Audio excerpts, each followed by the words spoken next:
മുന്നോട്ട് പോകണ്ടല്ലേ, കുഴി പോവും അങ്ങോട്ടൊക്കെ. അതുപോലെ ഇങ്ങേ സൈഡിലോട്ട് തിരിഞ്ഞാൽ മൂന്നാറിൻ്റെ ഏരിയ, പിന്നെ ഇങ്ങേ സൈഡിലോട്ടാണ് കുമ്മളി സൈഡ് മൂന്നാർ വരുന്നത്. അതുകൊണ്ട് നല്ല മഴയാണ് പെയ്ത് വന്നുകൊണ്ടിരിക്കുന്നത്. നമ്മൾ എന്തായി കഴിഞ്ഞാൽ നമ്മൾ മഴ തന്നെ വരും. ആ സൈഡ് ഇതാണ് ഈ സ്റ്റാച്ചു ഉണ്ടോ, സ്റ്റാച്ചുവിൻ്റെ ബാക്ക് സൈഡിലാണ് കമ്പം ടൗൺ വരുന്നത്. നമുക്ക് ഇവിടെ തൊട്ടടുത്തുള്ള കമ്പം തന്നെ മുന്തിരിപ്പാടമൊക്കെ ഇല്ലേ, അതൊക്കെ വരുന്നത്. അവിടെ കുറവൻകുറത്തി ശില്പമാണ് ആ കാണുന്നത്. ഇത് ഇവിടെ അല്ല കുമ്മളി, കുമ്മളിയൊന്നും നമുക്കിവിടെ കാണത്തില്ല. കുമ്മളിയൊക്കെ അങ്ങേറ്റമാണ്. അതുപോലെ മേഘം തട്ടി കിടക്കുന്ന ഏറ്റവും ടോപ്പായിട്ട് കിടക്കുന്ന മല ഉണ്ടോ, ഇതാണ് മേഘമല. നമ്മുടെ അരിക്കൊമ്പനെ കൊണ്ടുവിട്ട സ്ഥലം അതിന്റെ ബാക്ക് സൈഡിലാണ്. അതിന്റെ ബാക്ക് സൈഡിലാണ് കമ്പം. അതാണ് മേഘമല. അതാണ് മേഘം തട്ടി കിടക്കുന്നുണ്ടോ, ഏതവിടെ ഇല്ലേ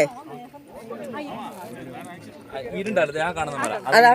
മഴ പെയ്ത് വന്നോണ്ടിരിക്കും ഇങ്ങോട്ട്, നല്ല മഴക്കാറാ. പിന്നെ രാമക്കല്ലിന്റെ പ്രത്യേകത പറയുന്നത് ഏഷ്യയിൽ തന്നെ ഏറ്റവും കൂടുതൽ കാറ്റ് വീശുന്ന സ്ഥലം. പിന്നെ രാമക്കല്ലിന്റെ മെയിൻ സൂയിസൈഡ് പോയിന്റ് ആണ്. ആ കല്ലിന്റെ 3 വശങ്ങൾ ഇതുപോലെ തൂക്കാണ്. ഒരു സൈഡ് കൂടെ മാത്രമേ നമുക്ക് അതിന് മേലെ കയറാൻ പറ്റുള്ളൂ. താഴെ വീടാ പൊടി പോലും കിട്ടുകയല്ലെന്ന് പറയാൻ ചുരുക്കം.